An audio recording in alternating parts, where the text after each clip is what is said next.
Hello student, कक्षा 10th और 12th दोनों क्लास के विद्यार्थियों के लिए आज मैं अलंकार का जो आपका 12th वालों के लिए सेकंड पोर्शन है और जो हाई स्कूल के विद्यार्थी हैं उनके लिए ये फर्स्ट वीडियो है।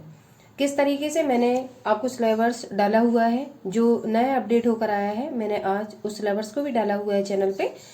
और जो हाई स्कूल के विद्यार्थी हैं उनको अर्थालंकार पढ़ना है, क्योंकि अलंकार के दो भेद होते हैं, शब्दालंकार, अर्थालंकार। तो शब्दालंकार आपने 9th में पढ़े हुए होंगे हाई स्कूल के विद्यार्थी। तो आप लोगों को अर्थालंकार में उपमा, रूपक, उत्प्रेक्षा 3 अलंकार पढ़ने हैं, जिनसे आप लोगों के मल्टीपल चॉइस के प्रश्न आएंगे एक एक नंबर के।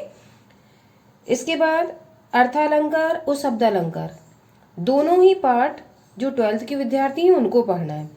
इसके पहले मैंने एक वीडियो डाला हुआ है, उसमें आपके जो शब्दालंकार थे वो मैं आप लोगों को पढ़ा चुकी हूँ। आज मैं आप लोगों को अर्थालंकार, जिसमें हाई स्कूल के विद्यार्थियों को 3 पढ़ने हैं और जो 12th के विद्यार्थी हैं उनको 5 अलंकार पढ़ने हैं। ठीक है, तो अपने सिलेबस के अनुसार मैं अलग अलग वीडियो डालूंगी, वो बच्चे अपने सिलेबस को पहले देखें। ठीक है, उसके बाद ही वो अपने जो नोट्स हैं वो बनाएं या पेपर की तैयारी करें। आइए देखते हैं अर्थालंकार में आपके जो अलंकार पढ़ने हैं। अर्थालंकार, इसकी परिभाषा मैंने नहीं लिखी क्योंकि आती नहीं है।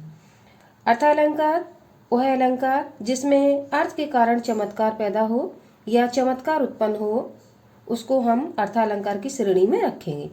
अब अर्थालंकार में आपके उपमा, रूपक, उत्प्रेक्षा और भ्रांतिमान और संदेह, ठीक है, ये 5 अलंकार 12th के विद्यार्थी को पढ़ने हैं और उपमा, रूपक, उत्प्रेक्षा ये 3 अलंकार 10th के विद्यार्थी को पढ़ने हैं। आइए उपमा अलंकार जो आपका अर्थालंकार पहला है उसकी परिभाषा देखते हैं, किस तरीके से परिभाषा हमें तैयार करनी है। समान धर्म के आधार पर जहां एक वस्तु की समानता या तुलना किसी दूसरी वस्तु से की जाती है वहां उपमा अलंकार होता है। क्या अर्थ हुआ इस बात का कि साधारण धर्म के आधार पर जहां एक वस्तु की समानता, ठीक, के दोनों में तुलना करने के लिए जब समानता की जाती है दूसरी वस्तु से, तो वहां पे उपमा अलंकार होता है। ठीक है, अब इसमें उपमा के जो 4 भेद होते हैं उनको आप लोग समझ लीजिए। जो उदाहरण से देखते हैं, उदाहरण पीपर, पास, सरिस, मंडोला। इसमें आपके उपमा के 4 भेद होंगे। उपमा के 4 भेद में उपमान, ठीक है, पहला, फिर पहला उपमेय, दूसरा उपमान, तीसरा आपका साधारण धर्म और चौथा वाचक शब्द। अब इस उदाहरण में क्या कहने की कोशिश की गई, पीपर, पात, सरिस, मंडोला। पीपर, पात का मतलब है पीपल का पत्ता, सरिस माने समान, कैसे, मन, डोला, तो मन पीपल के पत्ते के समान डोला, ये अर्थ हुआ इसका। तो मन की तुलना किससे की गई है, पीपल के पत्ते से की गई है। ठीक है, अब देखिए जिसकी तुलना जिससे की जाए, ठीक है, तो जिसकी तुलना की जा रही, तो किसकी तुलना की जा रही, मन की, तो मन को हम कहेंगे उपमेय। और जिससे तुलना की जा रही, तो किससे तुलना की जा रही, पीपल के पत्ते से, तो जिससे तुलना की जाती है उसको हम उपमान कहते हैं और जिसकी तुलना की जाती है उसको हम उपमेय कहते हैं। और जो आपके साधारण धर्म होते हैं वो डोला हो गया और सरिस आपका वाचक शब्द हो गया, जिससे तुलना में सहायता ली जा रही है। अब नीचे देखिए किस तरीके से मैंने इसका अर्थ लिखा हुआ है। उक्त काव्य पंक्ति में, उक्त मतलब ऊपर दी गई, काव्य पंक्ति में मन, जैसा कि यहाँ लिखा हुआ है, उपमेय, तो मन जिससे तुलना की जा रही उसको हम क्या कहेंगे, उपमेय। ये आपके उपमा के ही पार्ट है। पीपर, पात, पीपर, पात पीपल का पत्ता, तो इससे तुलना की जा रही है मन की, तो जिसकी तुलना की जा रही है वो क्या हो गया, उपमान। और डोला आपका हो गया साधारण धर्म और सरिस आपका हो गया वाचक शब्द। ठीक है, तो वाचक शब्द की सहायता से ही आपस में उपमेय और उपमान की तुलना की जाती है। तो जहाँ पे साधारण धर्म के आधार पर एक वस्तु की तुलना या समानता दूसरी वस्तु से की जाती है वहाँ उपमा अलंकार होता है। अब मैंने इसके ट्रिक में भी कुछ चीजें लिखी हुई हैं जो आप उदाहरण देख के ट्रिक से ही पहचान लेंगे कि इसमें कौन सा आपका अलंकार है। आइए आगे देखते हैं। अब ट्रिक में आपको जब भी उदाहरण में सी,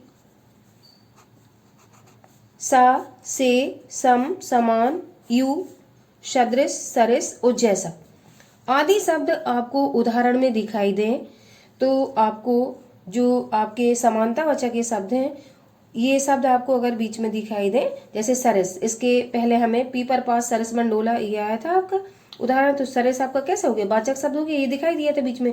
तो इन शब्दों को अगर आप याद कर लीजिए तो उदाहरण में आपको जरूर मिलेंगे। तो आप बिना परिभाषा याद किए हुए भी इन शब्दों के माध्यम से सही टिक लगा सकते हैं, क्योंकि हाई स्कूल के बच्चों को ऑप्शनली लगाना होता है, जो गोला भरने को आता है, ठीक है, उनको ऐसे करना होता है, गोला भरना होता है, कोई परिभाषा वगैरह नहीं लिखनी होती है, ठीक है। तो सा, सी, सा, से, सम, समान, यो, सदृश मान समान, सरिस, जैसा आदि शब्द दिखाई देंगे तो वहां पे, ठीक है, अलंकार आपको उदाहरण में दिखाई देगा तो वहां पे आपका कौन सा होगा, ये उपमा अलंकार होगा। आइए अगला देखते हैं, रूपक। रूपक अलंकार में जहां उपमेय में उपमान का भेद रहित आरोप हो वहां रूपक अलंकार होता है। मैंने छोटी सी परिभाषा लिखने की कोशिश की जिससे आप आसानी से याद कर पाए 12th के विद्यार्थी। जहां उपमेय में उपमान का भेद रहित आरोप हो, जैसे कि मैंने आपको पीछे बताया कि जो आपका उपमेय होगा, ठीक है, उससे उपमान जो होता है उसकी तुलना की जाती है। तो यहाँ पे क्या होगा रूपक में कि उपमेय में उपमान का भेद रहित आरोप होगा, मतलब उपमेय को उपमान का रूप दे दिया जाएगा, ठीक है। जब हम किसी को तुलना न करके सीधा रूप ही दे देते हैं, ठीक है, तो वहां पे देखो रूपक लिखा है, रूपक का मतलब रूप दे देना, ठीक है। तुलना न करके उस व्यक्ति को या उस वस्तु को ही वो स्थान दे देना, ठीक है, या उसका रूप दे देना, क्या कहलाएगा, रूपक अलंकार कहलाएगा। वहां रूपक अलंकार होता है। अब उदाहरण देखिए कैसे, चरण कमल बंदो हरराई, ठीक है।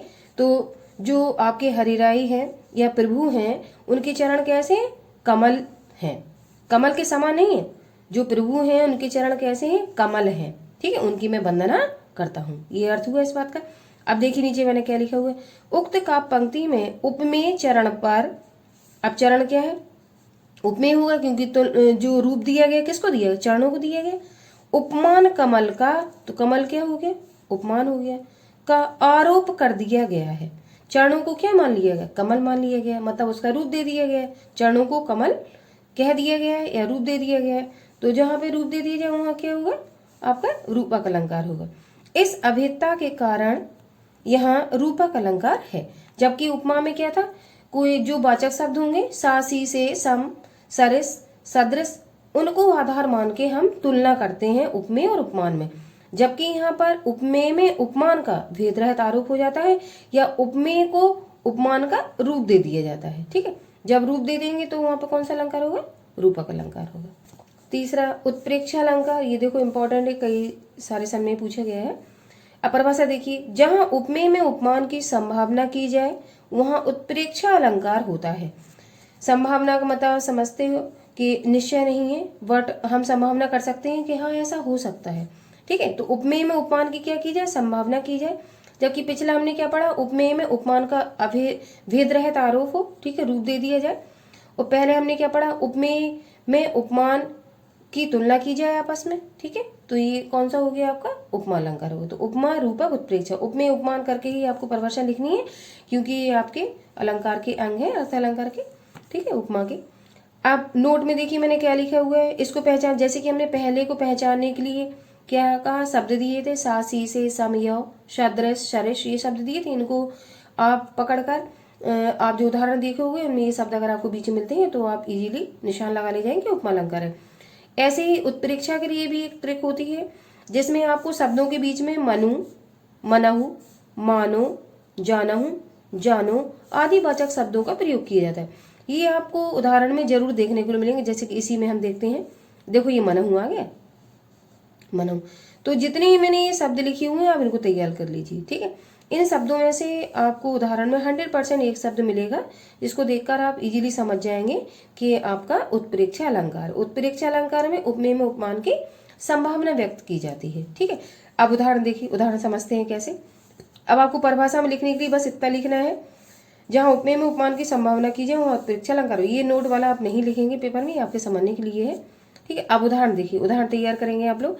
सुहत ओढ़े पीत पट, श्याम सलोने गात, मनहु नीलमणि शैल पर आता प्रयोग प्रभात।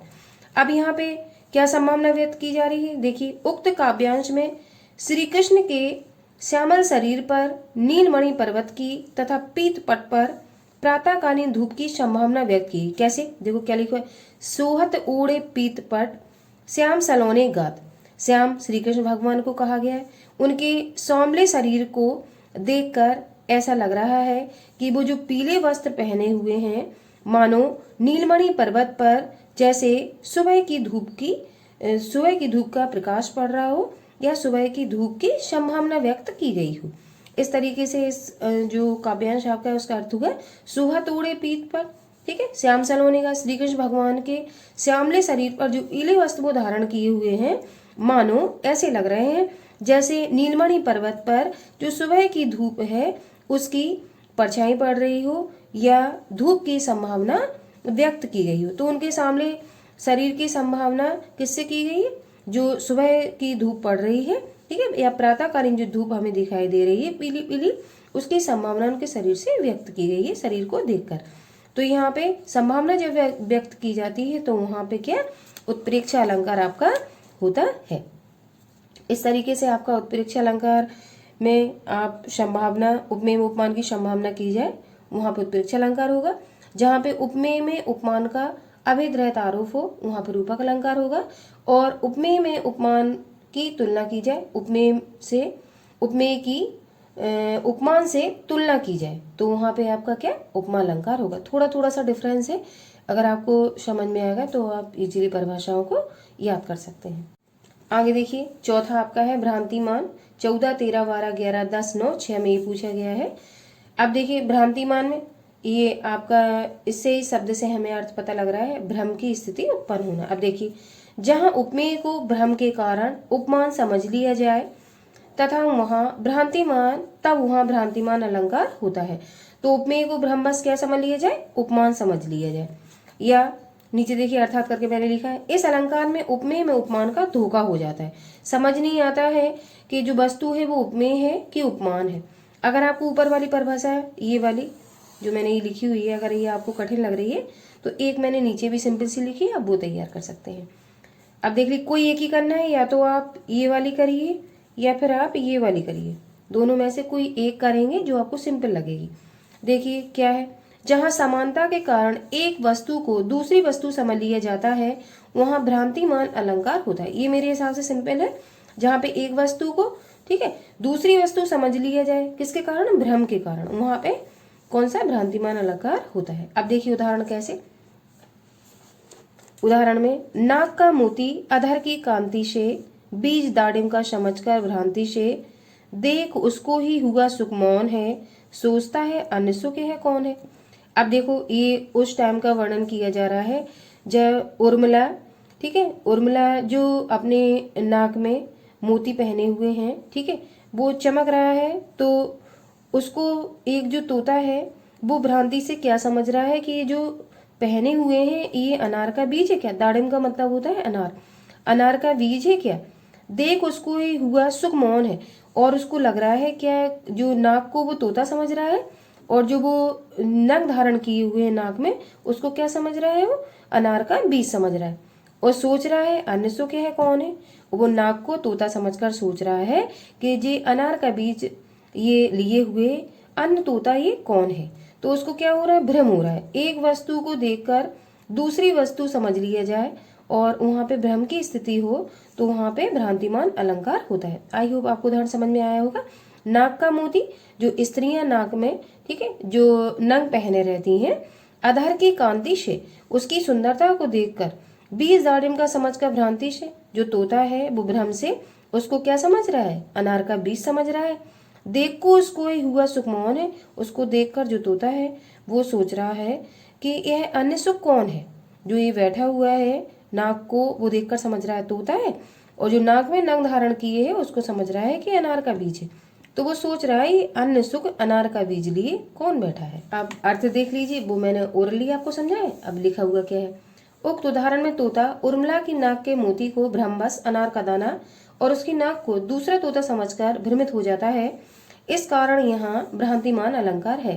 भ्रमित हो जाना या भ्रम की स्थिति उत्पन्न होना क्या कहलाएगा? भ्रांतिमान अलंकार। अगला लास्ट देखिए आपका संदेह अलंकार है, इंपॉर्टेंट है। अब संदेह अलंकार में क्या है कि जब किसी वस्तु में उसी के समान अन्य वस्तुओं का संदेह हो और समानता के कारण अनिश्चय की मनोदशा हो, वहां संदेह अलंकार होगा। इससे पहले बारे में क्या था, भ्रम की स्थिति थी, और नाम से आप समझिए, भ्रांतिमान भ्रम की स्थिति, संदेह अलंकार संदेह की स्थिति। जब किसी वस्तु में उसी के समान अन्य वस्तुओं का संदेह हो और समानता के कारण अनिश्चय की स्थिति हो, वहां पे कौन सा, संदेह अलंकार होगा। अब उदाहरण देखिए कैसे, सारी बीच नारी है कि नारी बीच सारी है, कि सारी ही की नारी है कि नारी ही की सारी है। ये यूपी बोर्ड 2011 में आपका ये उदाहरण पूछा गया था, ठीक है, इंटर के विद्यार्थियों से। और इसमें पूछा गया था कि दिए गए उदाहरण में बताइए कौन सा अलंकार है और स्पष्टीकरण भी दीजिए। ठीक है, तो संदेह क्या हो रहा है, कोई स्त्री है जो साड़ी पहने हुए है, तो कहा जा रहा है साड़ी बीच नारी है। जो भी व्यक्ति देख रहा है उसको सोच रहा है कि साड़ी के बीच में नारी है कि नारी के बीच में साड़ी है। ठीक है, कि साड़ी ही की नारी है, तो वो सोच रहा है कि साड़ी जो पहनी हुई है कि वो ही नारी है कि नारी ही की साड़ी है, कि जो नारी है कि वो साड़ी है।